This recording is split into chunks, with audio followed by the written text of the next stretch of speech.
Sabihin na lang natin na I've been through a lot of injustices in my life. Unang beses ko makita ang kawalan ng hustisya, nanahimik ako. Hinayaan ko manalo yung mas malakas na boses.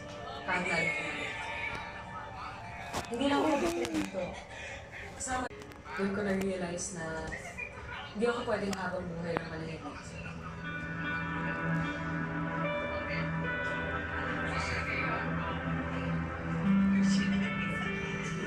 Sino po ang dangerous na kanya na araw po po, Tony?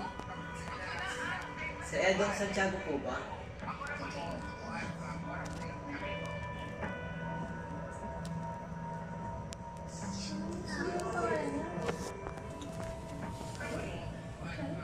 Okay, thank you for that question. Fathers naman tayo. Wala kang nagtatanong sa'yo. Mel! Bro, saan ka pumunta? Hindi na tayo sa home, may class pa. Sige na tayo sa editoryo. Ewas ka naman. Bro, pag tayo pinagalitan ha, boring mo talaga. Tara! On behalf of Amurao National High School, thank you ladies for sharing your stories and wisdom. You truly inspire us and chase your dreams.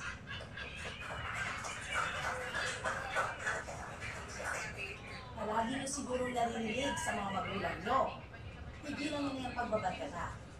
Pero itong bagay na to, please second get behind.